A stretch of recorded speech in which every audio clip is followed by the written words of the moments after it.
yourself and your professional background? Yeah, my name is Monica, and I'm a passionate registered nurse with over 5 years of experience. I've had the privilege of working in various healthcare settings, including medical surgical units and intensive care. And why did you choose to become a nurse? Well, there are several reasons why I chose nursing. First of all, many of my relatives are nurses, and their stories inspired me a lot.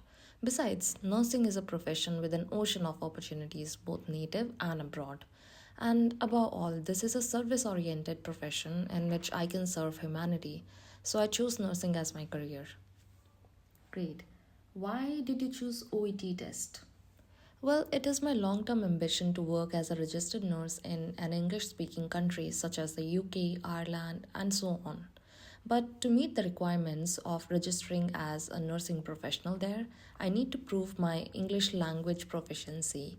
Therefore, I chose OET to fulfill my dream. Moreover, OET is tailored according to the needs of healthcare professionals, so I believe I could perform really well in this test. Great. Could you also describe a typical day in your professional life? Well, a typical day in my professional life involves a lot of responsibilities. For example, I conduct comprehensive patient assessments, administer medications, collaborate with healthcare team to create and implement individualized care plans as well. Whether it's assisting with wound care or monitoring vital signs, every action contributes to the holistic care of my patients. And how do you handle challenging situations or conflicts at work?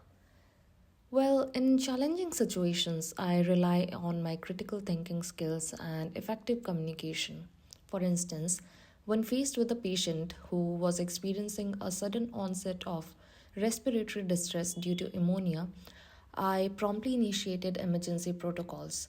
This included assessing the patient's oxygen saturation, administering appropriate medications, and collaborating with the respiratory therapy team to ensure optimal airway management.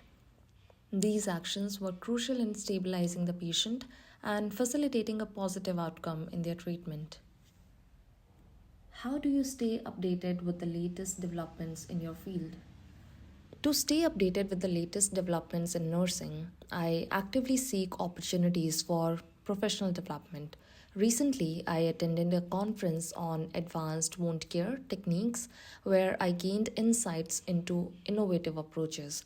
Additionally, I regularly read journals like the Journal of Nursing Education to stay informed about evidence based practices.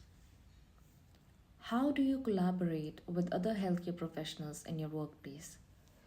Well, collaboration is a cornerstone of nursing, and I actively engage with the interdisciplinary team to ensure comprehensive patient care. For instance, during patient care rounds, I collaborate with physicians to discuss treatment plans, provide input on medication management, and communicate effectively with other healthcare professionals as well. This collaborative approach ensures that our patients receive well coordinated and holistic care. Thank you. Hello, Hello. am I speaking with Mr. John? Yeah, that's correct. And how may I address you, sir? You can call me John. All right, John, my name is Monica and I will be your attending nurse today. Now, the reason why I've come to speak with you is because during your accident, you have lost a lot of blood. The good thing is that your condition is now stable, but I'm afraid you still need blood transfusion, which is why I'm here to give you more information about it. Now, before I give you all that information, please tell me how are you feeling? Well, nurse, physically I feel fine. It's just that you mentioned blood transfusion right now, and I don't feel like it's a very good idea for me to get one. I see. Could you please tell me why do you think that's not a good idea? Well, you see, nurse, I'm quite anxious about it because I have heard that people can get all sorts of infections like HIV, hepatitis A, hepatitis B, hepatitis C, or many other problems regarding blood transfusions. And as I've said, since I feel physically fine, I don't think that I need one.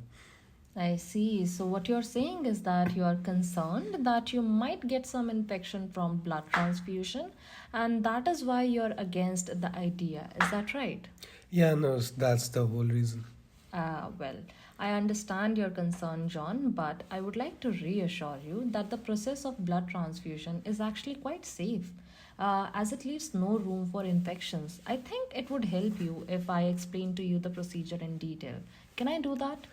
Yeah, sure. Go ahead. Alright, so the very first step of this procedure is to screen donors. If the person donating the blood has any known health issues, he or she will not be allowed to donate blood.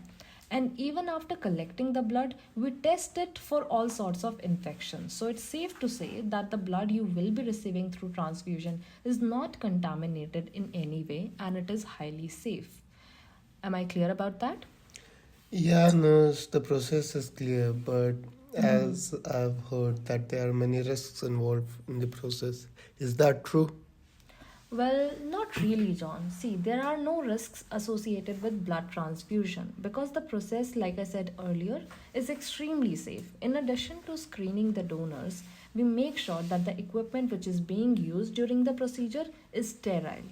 And a nurse watches all of these steps closely to avoid any kinds of mistakes and to make the patients comfortable as well.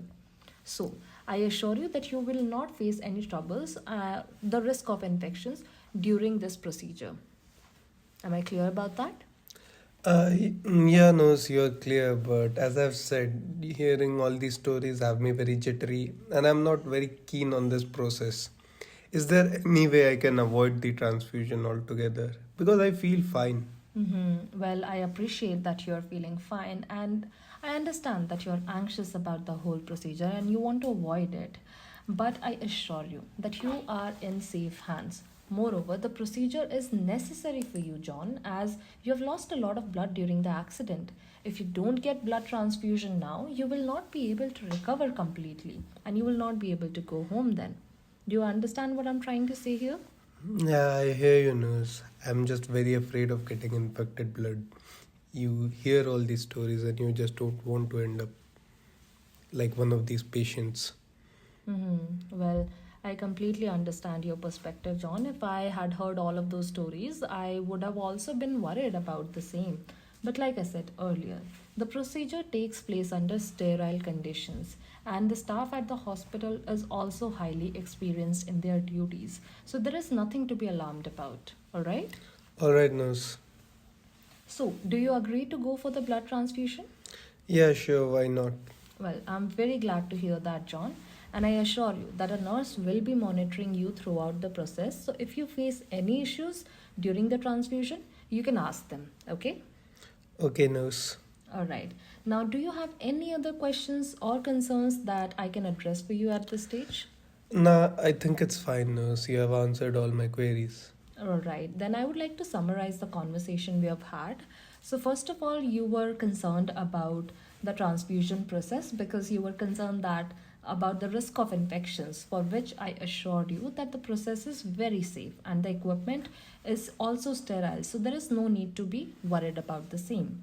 Finally, you have agreed to go ahead with the transfusion process. Is that an accurate summary, John, or would you like to add something to that? No, nurse, that's an accurate summary. Thank you. All right, John, I'll inform the doctor then.